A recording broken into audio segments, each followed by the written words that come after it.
Hello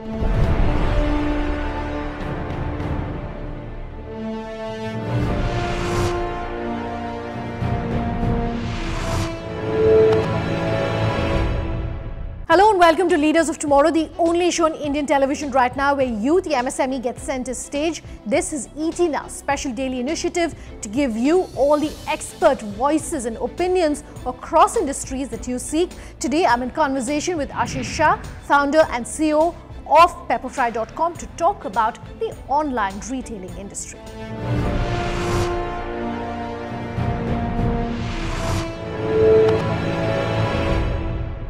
Thank you very much for speaking with us here on Leaders of Tomorrow, Ashish. It's always a privilege and a pleasure for our MSME viewers to be able to talk to entrepreneurs who've gone through that initial phase and have managed to, establish themselves. So thank you for being with us here on Leaders of Tomorrow. Let me start by talking first of all about how the retail landscape has changed, both when it comes to online as well as offline over the past 2 to 3 years.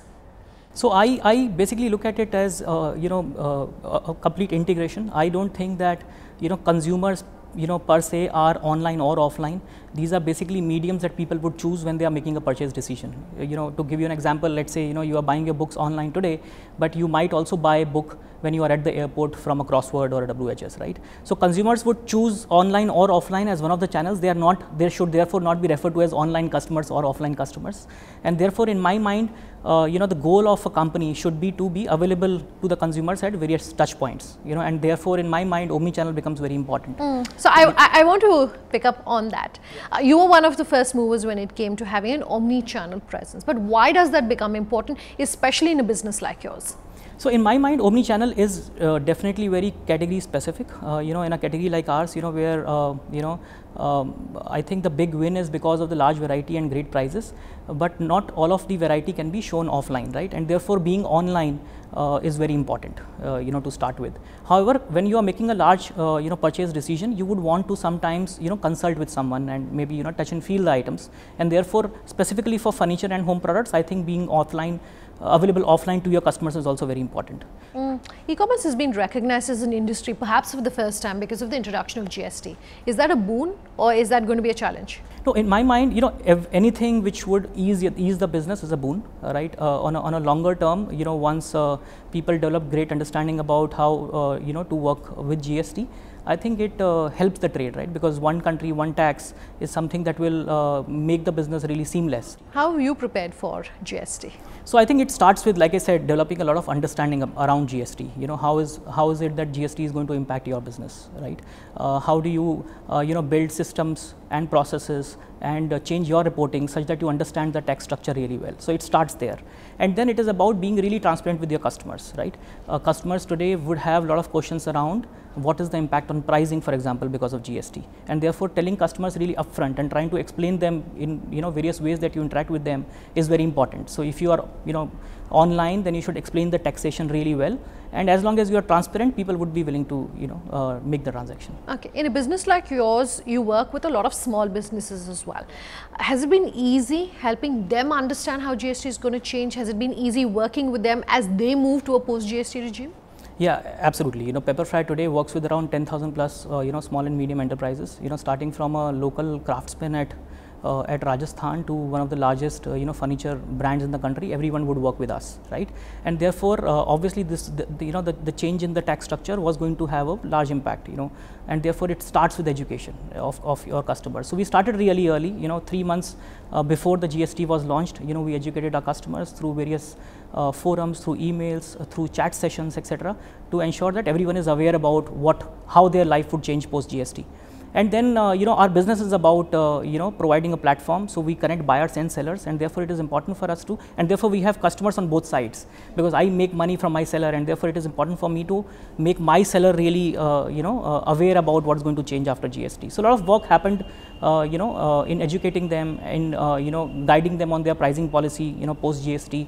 etc. And therefore, it was a big task, yeah, for sure. Okay, if you're saying big task, what was the biggest challenge in being able to enable the customers at the end of where you source your products, being able to move to this GST regime? Was it technology? Was it understanding taxation? A lot of people who speak with us, a lot of experts, a lot of big companies say that the small companies haven't put their books in order. That it's as basic as that. What was your biggest challenge? See, the first thing that you need to kind of do is that you need to educate your sellers on what are the benefits of GST, because it starts with making people believe in the new system. So once you explain the benefits and how their business can significantly improve on a longer term, once you do that, then it is about educating them on how their systems and processes would change. So I think a lot of work went into making changes in their processes, guiding them on pricing, etc., and then making a lot of technological changes on our side to ensure that systems and reportings are as per the new requirements of the government. One of the main concerns or fears about GST was that it's going to squeeze margins, particularly for small businesses, across businesses, but more so the small businesses. Have you seen that happening? And if yes, are those price increases going to get passed on to your customers? See, one of the fundamental proposition of a business has to be value delivery, right? And therefore, the value delivery to the customers cannot change. If you are going to price your products, which are which will not go well with your customers, you would not make a sale, right? And therefore, fundamental is that value delivery should not change. After that, it is important, while customers, while sellers would think that, margins, etc. are squeezing, it is important to understand GST really well. There are a lot of, input credits which are going to be available going ahead. A lot of taxes like octroi, anti-taxes, etc. have got subsumed. So, like I said, developing a great understanding around how GST is going to, change their life is very important. And once you have that understanding, I think all of the issues or confusion around margin squeezing, etc. would go away. Let's talk about pricing. We've very briefly discussed it, but given that we're coming up on the festive season, the year end is not too far off, we are in a post GST regime. How prices like to pan out, one for your industry and two for yourself? What are your own thoughts on how you're going to price your products going forward? So, two things, given that your value delivery to the customer should remain unchanged, you should be delivering more value, in fact, in the festive season, because you expect a lot more transactions to happen.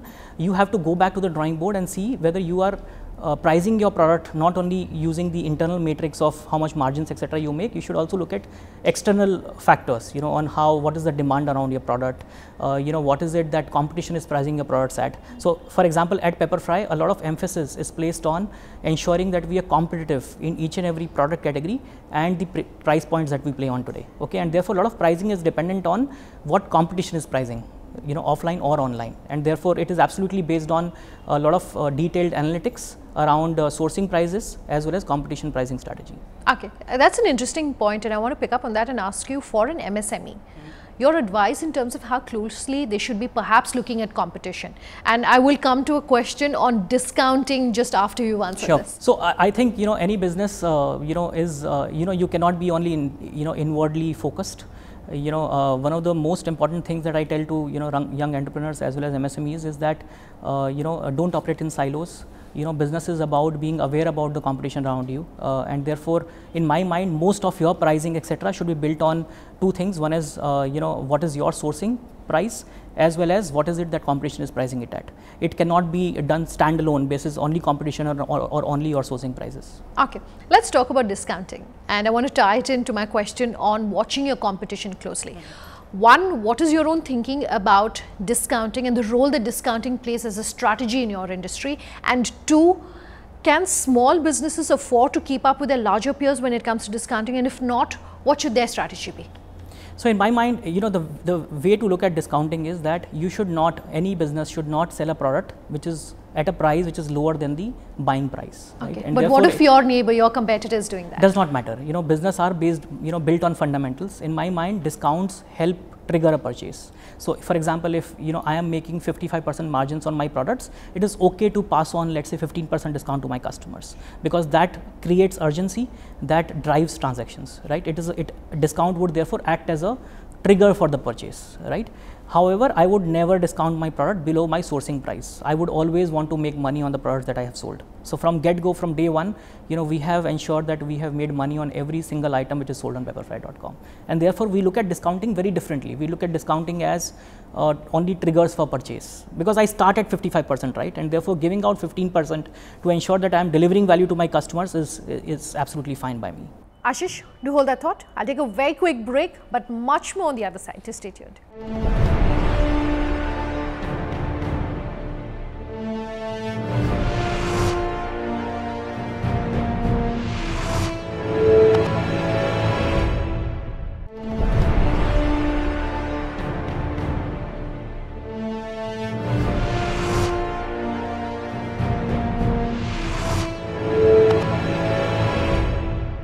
Welcome back with us here on Leaders of Tomorrow, and I'm in conversation with Pepperfry tonight to talk about how GST, to talk about government initiatives, is changing the online furniture business.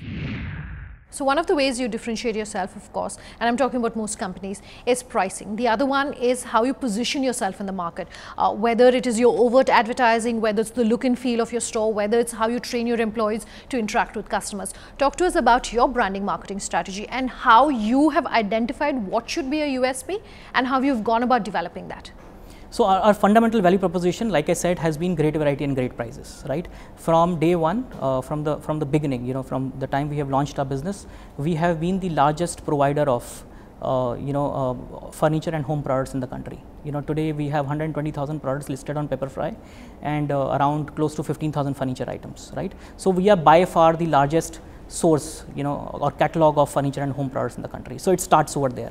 Once you have, any great business, before you start spending your first rupee on marketing, it is important to get your shelves right, because it should not happen that you are getting your customers in your showroom, but you don't have products to display, right? So getting large variety at a great price was where we started, right? And then we went through the entire journey. The first time we marketed, ourselves was in October of 2014. That was the first time we went offline, did TV campaigns, a lot of advertisements, etc. The goal again at that point of time was to build brand, Pepperfry.com, right? Today 70%, upwards of 70% of my traffic on Pepperfry is organic. So people do Pepperfry.com because they know that if they want to buy furniture, Pepperfry is the place to go, right? And therefore our strategy always has been to build the brand and be synonymous to furniture seller in the country. That's how we have looked at overall our branding strategy. The third and the most important thing is how do you break these are large purchases.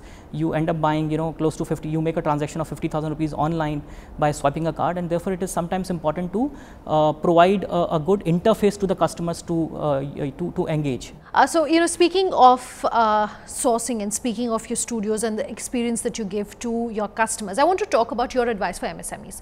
Given that you're sourcing from such a large number of MSMEs, what are some of perhaps the common mistakes you've seen them doing? What would be your advice through the show to our MSMEs about how to avoid such mistakes and how to build a USP?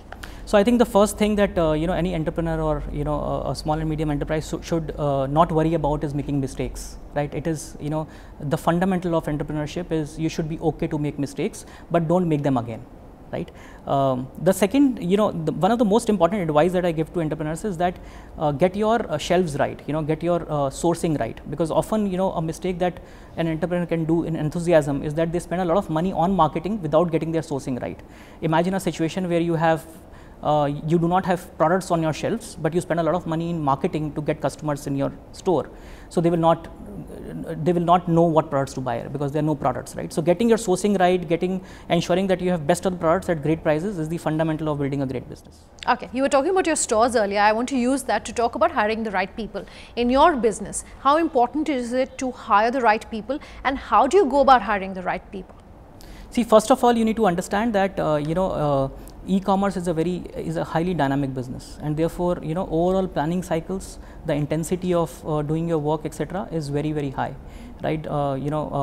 If you are signing up with a startup, it means that you would work for 14 hours. There is no work-life balance.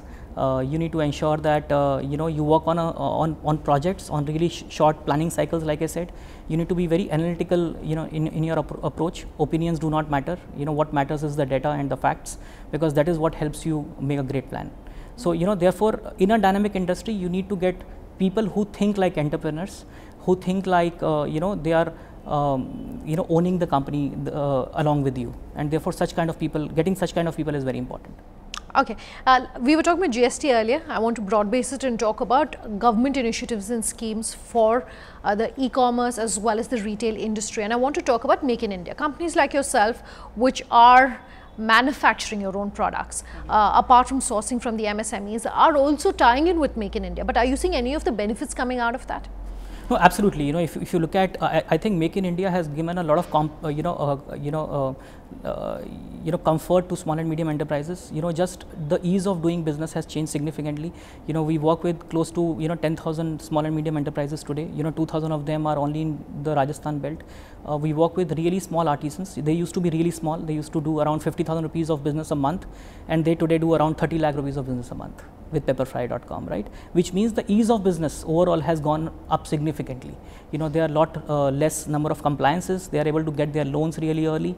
All of that has helped them build lot of more units, so that they are able to do 30 lakh rupees of turnover now. So imagine 50,000 rupees of turnover a month to 30 lakh rupees a month, only in a short span of 5 years. Okay, let's talk about what the situation and the scenarios on ground when it comes to logistics.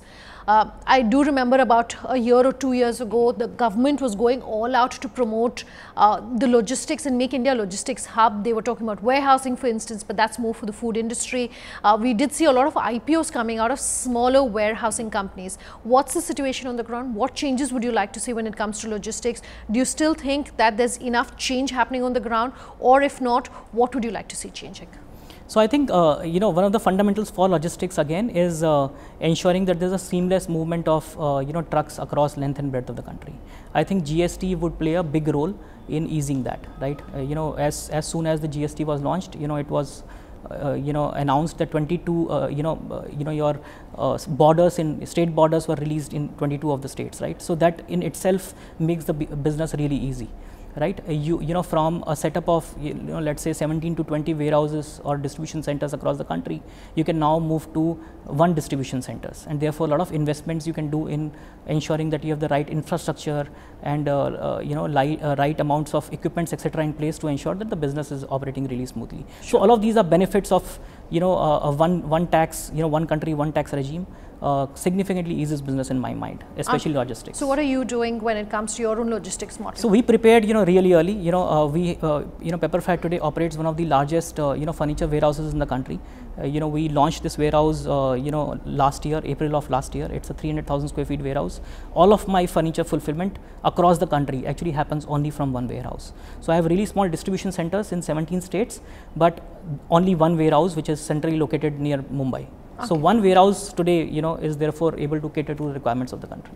Is that enough? Do you foresee yourself absolutely. making changes? With GST, it becomes very easy, right? Because there is no complication around what taxes the states would levy, and therefore do I need to open more warehouses in more states going ahead, right? GST makes all of that really easy. Okay, we were talking about Make in India. I want to talk about Skill India. Considering you do work with artisans, yeah. Have you started seeing the profile of the availability of workforce which is available for your industry significantly going up? I think a lot more work needs to be done. Today, for example, we work with Skill India to get a lot of our carpenters, who do assemblies, across length and breadth of the country. Today, we employ around 280 carpenters across the country who do post order fulfillment. They would go and assemble the products once they are delivered, and there is a lot of challenge in getting such skills across in a organized manner across the country. So I think there is still a lot of work as far as getting skilled folks is concerned. Okay, we have a call-in show on the Leaders of Tomorrow, and one of the questions we got quite recently was from someone who is in the manufacturing space, and he says he's an artisan who runs his own company. He's been running it for many years now, but he says he notices that a lot of people, and he's based in Delhi, he says he notices a lot of people are going outside of Delhi to pick up those same products because the same products are cheaper outside of Delhi instead of buying it in a metro like Delhi. Is that a challenge that you face in terms of when it comes to perhaps pricing? Do you see that perhaps being any reason for concern? How much of your business is coming from tier 2, tier 3 towns, and do you expect that will maybe consolidate going forward? Yeah, it used to be a problem, right? For e-commerce businesses, especially, if you look at, a lot of states, last year, started levying the entry taxes. States like Gujarat, Gujarat, Kerala, etc. And therefore, e-commerce companies end up paying a lot more, for the transaction that has happened in that state. But GST now with GST again, a lot of those taxes have got subsumed. So in my mind, all of this is, just easing the business. Now doing business in these states has become very easy. There is no requirement of various forms that you need to fill or get, KYC details from the customers, etc. And therefore, in my mind, on a longer term, these businesses are only going to go up. Okay, let me wind this interview down by asking you how you ensure that you understand the pulse of the customer. Through our show, talk to our viewers about how you perhaps stay on top of trends, understand what the customer needs, offer the customer what you think he or she needs, and also at prices which you think are definitely going to make it attractive. See, in my mind, from the time you start your business, it is important to get the customer focus right. So, when we started, we said customer is first, and most companies would say that. I think it is important to get the orientation going across the company. So today, Pepperfry operates around 350 trucks across the country, and we have 1,000 people on the ground who make deliveries to my customers every day. You can stop any of my trucks and they will tell you the NPS, the net promoter score of their vehicle every day. And therefore, in my mind, it all starts with the orientation that you build with your team. Every organization wants to be customer first, but how do you drill it down to the last person in the organization? Today, for example, we do things like customer meetups where all the CXOs and senior management would go out and make deliveries to the customers, right? And we do this once in a quarter. So 100 of Pepperfry top senior most people would go out and make deliveries to the customers and ensure that assemblies are done in front of them. Now, all of these are ways to understand what are the things that we need to do more to ensure that we continue to deliver a great customer experience. So these are kind of listening meetups. We go and listen to our customers. Lot of things that we have built have been done in the country for the first time. No one knew how to pack a 400 kg wardrobe such that it reaches absolutely spick and span from Jodhpur to Mizoram, right? So we were doing a lot of things for the first time, and therefore for us to understand and learn from the customers was very important. And we have been at it from the time we have started. Okay, let's wind this conversation up by asking you what's next on the radar for Pepperfry. So like I said, we are going to we are already India's largest seller of furniture, offline or online. Our goal now is going to be the biggest omni-channel business. Our vision is to serve 20 million customers by 2020, and we are absolutely at it. Omni-channel is the way going forward for us. By next year we should be close to 48 studios across the country. That's the target that we have taken for ourselves by April of next year. So you will see us almost in every high street in the large city in the country. Okay, and this target that you're setting for yourself is going to be regardless of the fact that international competition is just getting hotter and hotter in the domestic market. Yeah. So you're saying that there is enough space for so much of sale and so much of demand? Yeah, absolutely. Furniture is a $30 billion overall market size, out of which only 10% is organized today. So what we are talking, all the large players today, all of them put together is only 10%. So there is a lot of tons of opportunity. I think there is an opportunity to organize a lot of unorganized market and build several billion-dollar businesses. Ashish, thank you very much for speaking with us here on Leaders of Tomorrow. If you are an MSME that has any feedback for us, or you have any questions that you want answered by a panel of experts, you can always write in at leadersoftomorrow@timesgroup.com.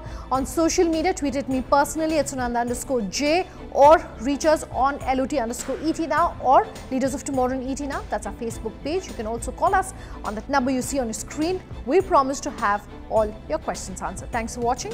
Have a good night.